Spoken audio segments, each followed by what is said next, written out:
Le plancton, les poissons, les dauphins ou encore les baleines. Il faut dire que dans la crypto, on ne manque pas d'imagination pour nommer les choses. Même si celui qui revient le plus souvent et qui fait l'objet de tant de convoitises, c'est évidemment la baleine. Et c'est le doux nom qu'ont trouvé les dégénérés de Twitter pour qualifier les personnes pétées de thunes. Depuis peu, je vois de plus en plus de threads et de mystiques qui les concernent, et je me suis dit que ce serait intéressant de te faire une petite vidéo pour te montrer ce qu'on peut en tirer. Parce que oui, aujourd'hui, on va harponner un banc de baleines. La vidéo du jour est également en partenariat avec Fungible, un play to earn qui reprend le concept de Sorare et qui l'applique au tennis. On en parle plus en détail en fin de vidéo. Concernant nos baleines, avant de les chasser, il faut déjà savoir où chercher. Alors qu'est-ce qu'on cherche concrètement? Des wallets crypto qui ont réalisé des profits importants sur des nouveaux tokens. En tout cas, dans un premier temps, c'est là-dessus qu'on va mettre le focus. Un petit peu plus tard dans la vidéo, tu te rendras compte qu'on peut adapter cette stratégie à plein d'autres choses. Comme bien souvent quand on cherche à faire des choses un poil plus compliquées, on va aller sur Dune Analytics. A noter que pour modifier les paramètres de ce dashboard, il te faudra un compte gratuit. Pas de panique, ça se crée en 5 minutes et t'es même pas obligé de donner ta vraie adresse mail. Le dashboard qui nous intéresse, c'est celui de DeFi Mochi et on va voir comment le paramétrer ensemble. Comme tu le vois juste ici, le champ le plus important, c'est le token adresse. Ça permet tout simplement de définir un token et de pouvoir cibler plus facilement les baleines qui ont fait du profit sur ce jeton. On va regarder un token qui a cartonné ces 30 derniers jours. Il s'agit du LBR de Libra Finance. Alors là, comme ça, avec son moins 40% sur la journée, effectivement, ça vend pas du rêve.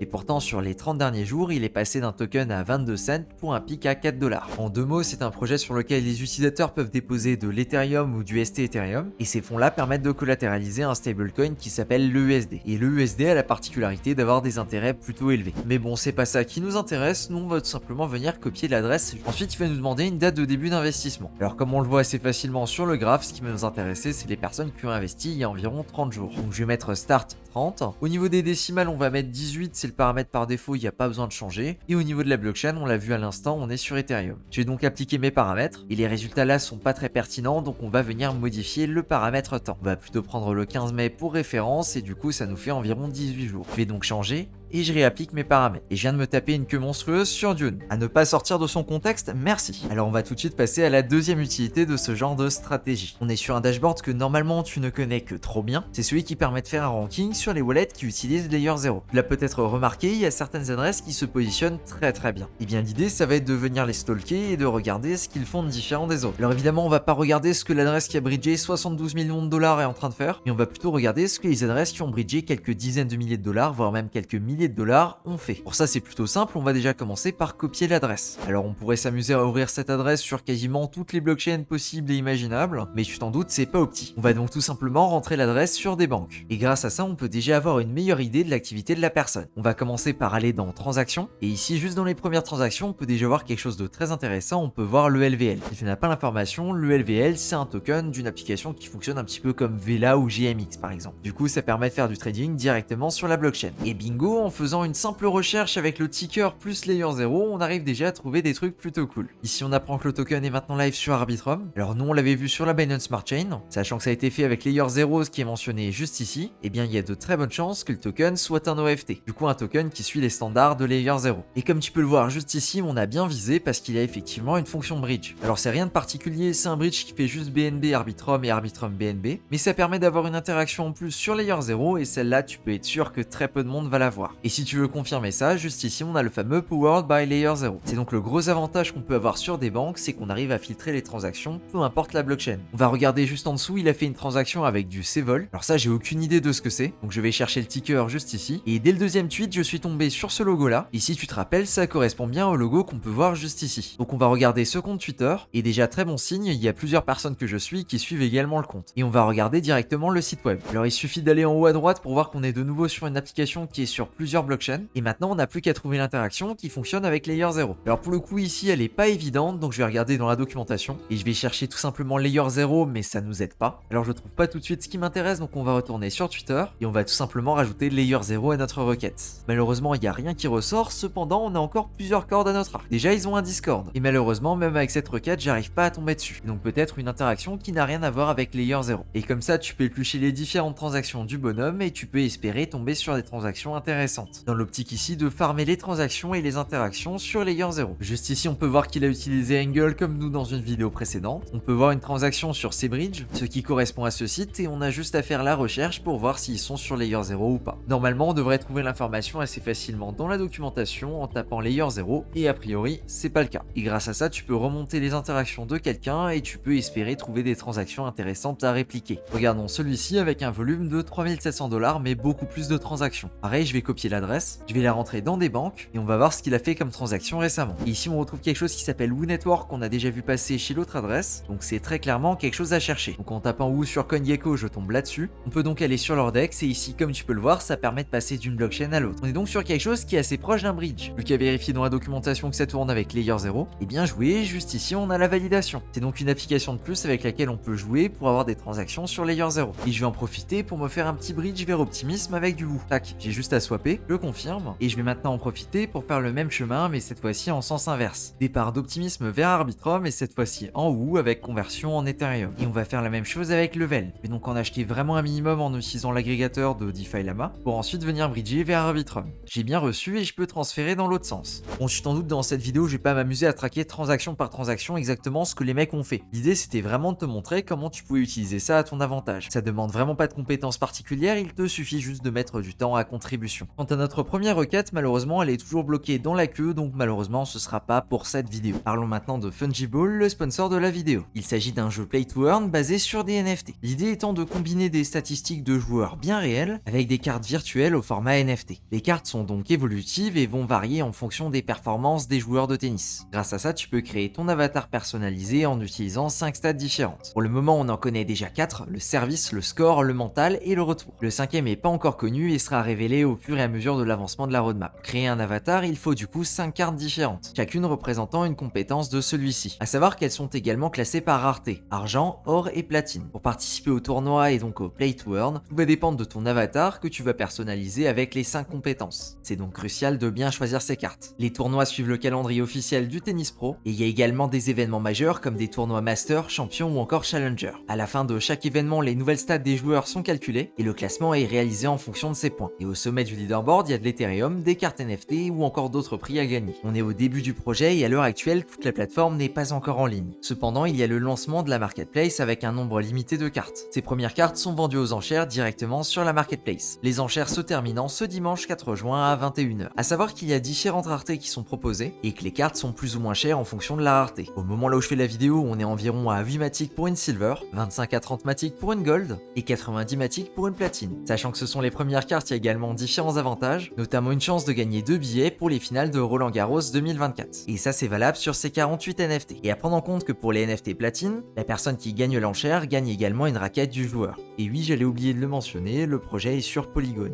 De mon côté, je trouve ce genre d'initiative plutôt cool, d'autant plus qu'à ma connaissance, il n'y avait pas grand chose au niveau du tennis. Ce qui est également très intéressant, c'est les stats des cartes, qui sont basées sur les performances réelles des joueurs et pas sur des critères arbitraires. Il ne s'agit ici pas d'un conseil en investissement, comme d'habitude, je t'invite à investiguer de ton côté. Je te mets tous les liens en description pour aller plus loin. Merci à toi de ton attention et sur ce, je te dis à plus pour une prochaine vidéo. Ciao.